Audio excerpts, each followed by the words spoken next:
Welcome back नाज़रीन। Programme के इस हिस्से में हम बातचीत करेंगे कि खैबर पख्तूनख्वा और बलूचिस्तान में क्या सूरत हाल रही और जो नया सियासी मंजरनामा होगा उसमें हुकूमतों को क्या चैलेंजेस होंगे और जो सदारती इंतखाब है इसके हवाले से भी हम इनपुट लेंगे। पेशावर से हमें ज्वाइन कर रहे हैं हमारे ब्यूरो चीफ फरीदुल्लाह खान साहब और कोयटा से हमें सीनियर जर्नलिस्ट शहजादा जुल्फ़िकार ज्वाइन कर रहे हैं। बहुत शुक्रिया आप दोनों का। मैं ज़रा कोयटा चलता हूँ। शहजादा साहब आपकी तरफ पहले आ जाते हैं कि ये अचकज़ई साहब का तल्लक बलूचिस्तान से था। आज इलेक्शन मुकम्मल होने के बाद उन्होंने दबे दबे लफ्ज़ों में गिला भी किया कि मेरा तल्लक बलूचिस्तान से था लेकिन बलूचिस्तान असम्बली से मुझे एक वोट भी नहीं मिला। और फिर डॉक्टर मालिक साहब का भी तस्करा किया उन्होंने कि कल तक तो हमारे साथ थे वोट देने की, उन्होंने यकीन दहानी कराई थी लेकिन शायद फिसल गए। तो ये अचकज़ई साहब के साथ बलूचिस्तान असम्बली ने क्या किया कि वो तो बलूचिस्तान के थे, तो इतना तो ख्याल रखता आप? बलूचिस्तान से बलूचिस्तान नेशनल पार्टी ग्रुप ने बाकायदा ऐलान किया। नेशनल पार्टी का मेरे नजर से नहीं गुजरा कि उन्होंने ऐलान किया नहीं किया, लेकिन ऐलान किया, उनको एश्योर किया होगा। लेकिन यहाँ पर तो बाकायदा उन्होंने ऐलान किया बीएनपी ने और सरदार अख्तर मैंगल की, क्योंकि एक भी चीज यहाँ पर नहीं है तो इसलिए वो शायद उन्होंने नेशनल पार्टी में नेशनल असेंबली में उनको वोट किया और सेनेट में उनको वोट किया। लेकिन यहाँ पर खुद अचकज़ई साहब के जो है उनकी अपनी पार्टी के कोई वोट नहीं है। आवामी नेशनल पार्टी के इधर 3 हैं, जो पश्तून नेशनलिस्ट हैं वो भी कॉम्परस हैं, उन्होंने उनको वोट नहीं किया। और बाकी तो पीपल्स पार्टी और नून लीग बिल्कुल उसमें थे, बाप भी उनके साथ थे, कॉम्परसों ने भी उनको वोट नहीं किया। और मजमूई तौर पर उनको 47 वोट मिले और बाकी के नेशनल पार्टी के वो उन्होंने नहीं किया। बल्कि अचकज़ई साहब ने ये भी दावा किया, डॉक्टर साहब से भी मैं कांटेक्ट करने की कोशिश कर रहा था आपके प्रोग्राम से पहले, कि अचकज़ई साहब ने दावा किया है कि उनकी पार्टी के 2 सेनेटर्स ने जो है वो अकरम ने और ताइन जो ने हमें वोट किया है, मुझे वोट किया है। और उन्होंने मुझे कह भी दिया कि आप मीडिया के सामने ये कहें।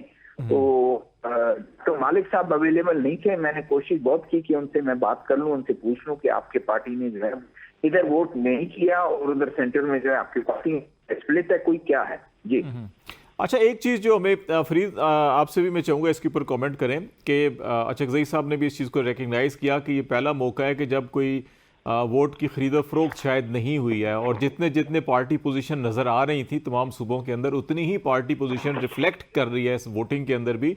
वरना माजी में ख़ास तौर के ऊपर बलूचिस्तान केपी के ऊपर बड़ी उंगलियां उठती थी कि यहाँ पे सबसे ज़्यादा वोट की खरीदो फरोख्त होती है, क्योंकि वहाँ वन वोट ही कॉस्ट होता है बलूचिस्तान में। और यहाँ भी जो है कि गालिबन 3 के करीब शरह बन रही है। तो ये आप समझते हैं कि हेल्दी साइन है इस तमाम प्रोसेस के अंदर? बहुत शुक्रिया खालिद जमीर साहब। इसका अंदाजा तो आने वाले सेनेट इलेक्शन में लगेगा ना। और ये तो यहाँ तो वाज़ेह था, महमूद खान अचकज़ई का यहाँ कोई पार्टी नहीं है, कोई वोट बैंक नहीं है। और इसके बावजूद वो जो पीटीआई ने सुन्नी इत्तेहाद कौंसिल के प्लेटफॉर्म से जो उनको नामजद किया था, तो जो वोट मिले थे वो पीटीआई ही के वोट मिले हैं, पीटीआई ही के लोग मिले हैं। तो और अगर मतलब वोट इधर उधर होने की बात है तो ये एक ऐसा मौका था कि इस वक्त ये पॉसिबल ही नहीं है। और सबको पता था कि मेजॉरिटी जो है 91-92 जो chief minister, speaker, deputy speaker का इंतखाब हुआ था, तो इतने ही वोट उनको भी मिले थे। इसमें एक सिर्फ वोट जो है वो मुस्तरद हुआ है, बाकी जो 91 वोट हैं वो उनके नॉमिनी को मिले हैं। और जो आसिफ अली जरदारी हैं उनको अपोजिशन के वोट जो पीपल्स पार्टी एएनपी और उसके जेयूआई ने बाइकाट किया। लेकिन जो चीज़ मैंने यहाँ असेंबली में इस इलेक्शन के दौरान देखा खालिद जमीर साहब, ये कोई अच्छी साइन नहीं है, खासकर बलूचिस्तान में और पख्तूनख्वा में जो कुछ हो रहा है। तो मेरे ख्याल में मुस्तकबिल में इसके बहुत बुरे नताइज इन दोनों सूबों के अवाम को भुगतना पड़ेगा। आप जो साइन किया, मतलब जिस किस्म का एहतजाज हो रहा है, जिस किस्म का रवैया है गैलरीज में और ऐवान के अंदर, वो या इससे हटकर कोई बात करना चाह रहे हैं? खालिद जमीर साहब, जिस तरह है जब से हुकूमत बनी है यहाँ और फिर कैबिनेट बनी है, उस वक्त से जो हम मुश्किलात देख रहे हैं, एक तो ये है कि 2 साल जो पीडीएम की हुकूमत थी, फिर उसके बाद जो कंटिन्यू किया निगरान सेटअप ने, तो जितनी मुश्किलात यहाँ पैदा हुई हैं उसकी वजह से यहाँ पे गुर्बत में बेइंतहा इजाफा हुआ है। और बहुत सारी चीज़ें हम देख रहे हैं, बिजली के बिल, गैस के बिल और इसी तरह जो अखराजात हैं आम आदमी की मुसलसल वो, और उसकी वजह सिर्फ ये है कि ये जो चीज़ें हैं इससे जो बदअमनी है उसमें इजाफा होगा। और ये जो दोनों सूबे हैं पुख्तनख्वा और बलूचिस्तान, खासकर इनके जो रिसोर्सेज हैं, आहिस्ता आहिस्ता कल बात हो रही थी उससे अली अमीन गंडापुर से, तो वो यही कह रहे थे कि अगर वफाकी हुकूमत IMF से बातचीत कर सकती है तो हम मिन्नत करके, मेरे साथ वो बातचीत नहीं कर रही है जो हमारे पुख्तनख्वा के जो बकायाजात हैं 1510 अरब रुपए जो सिर्फ बिजली के खालिस मुनाफे के हैं, वो पैसे न दे। बेशक मुझे मेरे यहाँ के जो सारिफीन है बिजली की और गैस की, उन पैसों से उन लोगों को रिलीफ दे दे, सब्सिडी न दे। लेकिन उन चैलेंजेस की तरफ आते हैं, मैं जरा शहजादा साहब की तरफ एक चीज़ जो है कि डिस्कशन ये हम ले लें कि ये शहजादा साहब KP असम्बली, बलूचिस्तान असम्बली में बड़ी उंगलियां उठाई जाती रही हैं कि यहाँ पे वोट बिकता है, सेनेट का इलेक्शन हो या इवन सदारती इलेक्शन भी। इस दफ़ा जो है कि हमें नज़र आ रहा है कि जो पार्टी पोजीशन है वही रिफ्लेक्शन है सदारती इलेक्शन में भी। फरीदुल्लाह साहब का ख्याल है कि शायद सेनेट के इलेक्शन में डिफरेंट सिचुएशन हो सकती है KP के अंदर। आप क्या देख रहे हैं कि बलूचिस्तान में क्या सूरत हाल होगी? देखिए, बलूचिस्तान तो बहुत आगे है इसमें। यहाँ हैं वो जो क्या कहते हैं होलसेल वाली बात है। इतना ज्यादा बलूचिस्तान के जो हमारे MPs हैं उन्होंने अपने आप को कि हम लाख करोड़ों रुपए खर्च करके आते हैं, यही मौका है हम थोड़ा सा पैसा वापस कमाए, यही एक मौका है। तो वो उसमें छूट मिल जाती है उनको। और अभी मुझे बताएं कि इमरान खान साहब एक कादिर साहब को उन्होंने वो टिकट दे दिया और अरकान असम्बली थे, उन्होंने नाराज हुए, उन्होंने कहा हम इनको वोट नहीं करेंगे, आपने गलत किया, ये तो बाहर से एक बंदा आपने मंगा के वो किया है, उसको ये गलत है। उन्होंने टिकट वापस ले लिया और वो बंदा यहाँ पर किसी का उसने का कोई परवाह नहीं है। 11 वोट उसने हासिल किए, मुबैना तौर पर 70 करोड़ रुपए उसने खर्च किए। वो ठेकेदार है, बहुत बड़ा ठेकेदार है। तो इस तरह चेयरमैन सेनेट 40 करोड़ रुपए उन्होंने खर्च किए। अहमद खान उनका जो पार्टनर है ठेकेदार, उसने 35 करोड़ खर्च किए है। और ये कोई जसी छुपी बात नहीं है। असेंबली में डिस्कस नेक्स्ट डे होता है, एक दूसरे को उंगलियां उठाई जाती हैं कि पैसे एक से ले लिया आपने, वोट दूसरा कर दिया, उसने बोली ज्यादा दे दी, इस तरह की सूरत होती है। अच्छा, अभी जो ये इलेक्शन के बाद धांधली के इल्ज़ामात हैं, KP में गवर्नमेंट जो है वो अपोजिशन की गवर्नमेंट है जो इस पूरे इलेक्शन को तस्लीम नहीं कर रहे। पंजाब के हवाले से जो नेशनल असम्बली की नशिस्तें उस पर भी बड़ी वो एहतजाजी तहरीक की बात कर रहे हैं, और JUI और HXAI और जो इनके साथ बाकी जमातें हैं वो भी कह रहे हैं जी कि हम एहतजाज में जाएंगे। तो आप देख रहे हैं कि बलूचिस्तान में आने वाले दिनों के अंदर कोई इस किस्म की हलचल होगी? अभी वहाँ पे पहले ही वो मिसिंग पर्सनस का मामला अल्लाह करके कुछ 4-5 महीने बाद ये चमन बॉर्डर खुला है, उधर भी शायद एहतजाज कम हुआ है। तो दोबारा आप समझ रहे हैं कि पॉलिटिकली इस किस्म की एक्टिविटी जो है इसको डिस्टर्ब कर सकती है सिचुएशन को? देखिए, यहाँ पर तो इलेक्शन इस तरह से हुए हैं, बल्कि पूरे मुल्क में हुए हैं। यहाँ तो हमेशा आप देखें कि जब भी कोई लॉ एंड ऑर्डर का बहुत बड़ा मसला होता है, कंपाउंड था उस पर अटैक हुआ गालिबन 2021 या 20 में, और या पंजगूर के सेम डे हुआ। उसके बाद जब चीफ जनरल बाजवा आए तो वहां पर जब वो लोगों से मिले, नोटेबल से मिले, 99%, 98% लोग ये डिमांड कर रहे थे कि लॉ एंड ऑर्डर उस वक्त सही होगा अगर आप मुदाखलत ना करें और आप सिलेक्टेड लोगों आप छोड़ दें इलेक्शन जो है, आपको खौफ है, खतरा है, आप छोड़ दें, कॉन्फ्रेंस आ जाए, क्या फर्क पड़ता है। कॉन्फ्रेंस पाकिस्तान के झंडे को तस्लीम करता है, कॉन्फ्रेंस जो है पाकिस्तान के आइन को मानता है, वो असेंबली में आपके खिलाफ बात करेगा ना, लेकिन मुल्क के खिलाफ तो बात नहीं करेगा। तो ये इस तरह की चीजें तो बहुत पहले भी होती रही हैं और ये कोई नई बात नहीं है। और इस इलेक्शन में कुछ ज्यादा ही होगी, इस इलेक्शन में एक तजर्बा अपनाया कि कॉम्प्रेस जमातों को जरा थोड़ा सा पुश करो और मेन स्ट्रीम पॉलिटिकल पार्टीज को लाओ। 2018 में उसने तजर्बा किया कि बाप बलूचिस्तान अवामी पार्टी बनाई गई, उस इलेक्टेबल्स को सबको लेके आए। अब वो इलेक्टेबल्स कुछ नून में भेज दिए गए, कुछ पीपल्स पार्टी में भेज दिए गए, दोनों का इत्तेहाद हो गया।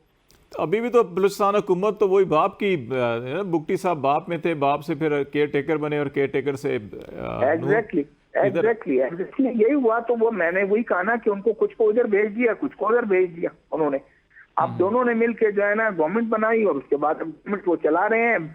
जेयूआई को पहली दफा पता चला है, पहले हमेशा वो उन्हीं के उनके कैंप में थे, पहली दफा उनको पता चला है कि भाई मुदाखलत हो रही है। तो आज या शायद उनको जो हिस्सा वो मांग रहे थे, जो एक्सपेक्ट कर रहे थे, वो नहीं मिला। अब वो जो है इस प्रेसिडेंशियल इलेक्शन से भी जो है वो बाइकाट कर रहे हैं, प्राइम मिनिस्टर के भी उससे वो कर रहे हैं, और अलग अलग बैठ के।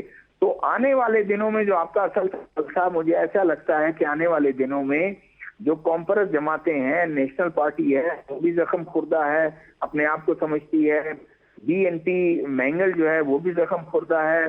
तो वो आने वाले दिनों में वो फिर इस एहतजाज में शामिल होंगे। अगर वो मोमेंटम गेन करता है और थोड़ी चीजें जाती हैं एहतजाज की तरफ, और उसके तो फिर हो सकता है कि वो बलूचिस्तान और केपी एक पेज पे हो सकते हैं। फरीदुल्लाह साहब, आपकी क्या असेसमेंट है कि पीटीआई ने महमूद खान अचकजई साहब को शायद सदारती उम्मीदवार नामजद भी इसीलिए किया था कि वो बलूचिस्तान के अंदर समझ रहे हैं कि उन्हें एक सपोर्ट अगर मिल जाती है तो इन दो सूबों से प्रेशर क्रिएट किया जा सकता है।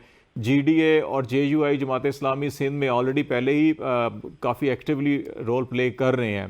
तो आप समझते हैं कि एक तरफ केपी में गवर्नमेंट होगी, इंतज़ामिया अपनी होगी, और दूसरी तरफ अगर ये सपोर्ट मिलती है तो यहाँ से मोमेंटम बनाया जा सकता है, और इनके वफाक और सूबों के तल्लुकात कितने मावन और मददगार रहेंगे, या कशीदगी रहेगी जो कभी हमने 90s में पंजाब और मरकज़ में देखते थे, जब मरकज़ में पीएस पार्टी और पंजाब में मियाँ साहब होते थे।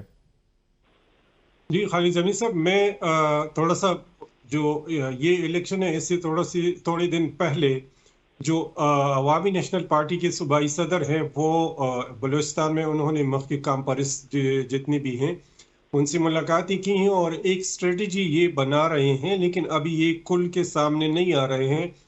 एन मुमकिन है कि मुस्तकबिल में ये आफ्ताब शेरपो, जिस तरह इलेक्शन में कोई भी सीट एडजस्टमेंट या इस तरह किसी और सियासी जमातें नहीं की, लेकिन चारसदा में आफ्ताब शेरपो और एमल वली खान की 2 नशस्तों पर इन्होंने सीट एडजस्टमेंट की हैं, चारसदा के 2 कौमी असम्बली की। मुझे ऐसा लग रहा है कि ये बहुत ज़्यादा स्लो एंड स्टडी इस पे काम करेंगे, और ये आगाज़ होगा बलूचिस्तान से, क्योंकि वहाँ इन्होंने राब्ते किए हैं, और उसके बाद फिर जो पुख्तनख्वा के आफ्ताब शेरपो का ग्रुप है, या वहाँ पे महमूद खान अचकजई या दीगर जो कॉम्प्रेस जमातें हैं, या सिंध में जो आपने जिक्र किया, तो मेरा ख्याल है कि जो जेयूआई है वो आहिस्ता आहिस्ता। लेकिन खालिद जमील साहब, एक मसला ये यहाँ पे पुख्तनख्वा में ये है कि कल से पीटीआई यहाँ पे एहतजाजी मुजाहरे शुरू कर रहे हैं और उसकी कॉल दी है, और चीफ मिनिस्टर उसकी वो करेंगे, लेकिन साथ में ये तभी इनको कामयाबी होगी जब ये जितनी भी जमातें हैं जिनको आउट किया गया है, मसलन ये आफ्ताब शेरपो की कौमी वतन पार्टी है या जमात इस्लामी है, जेयूआई है, जिनके साथ कमिटमेंट की गई थी और वो वादे निभाए नहीं, और जो बिल्कुल कंप्लीटली मतलब 3 सीटें जमात इस्लामी ऑलरेडी जीत चुकी थी प्रोविंशियल असेंबली की,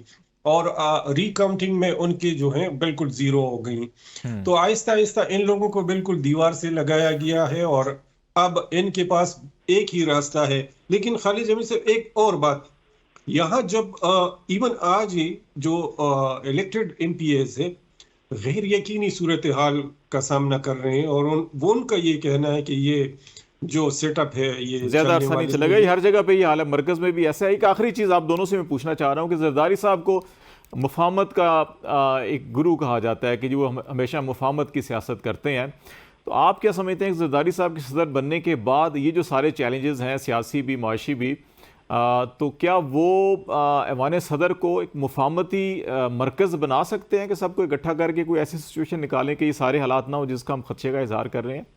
आप फरीद साहब पहले आप कर लें, फिर शहजादा साहब से बात कर लेते हैं। खालिद जी साहब, मेरे ख्याल में मामलात इतने गंभीर हो चुके हैं कि ये उसकी बस की बात नहीं है। इलेक्शन के दिन, इलेक्शन से पहले जो कुछ किया जा रहा था, एक सियासी जमात के लीडरशिप को या उनके रहनुमाओं के हाथ पीछे बांध दिए गए और दूसरों को खुला छोड़ दिया। एक तरफ मुकदमे दर्ज किए जा रहे थे और दूसरी तरफ मुकदमे और केसेस खत्म किए जा रहे थे। आम आदमी भी समझता है कि ये क्या हो रहा है और किस तरफ हम जा रहे हैं। जो IMF के साथ डील हो रही, उसका फायदा न बलूचिस्तान को है न पुख्तनख्वा को है।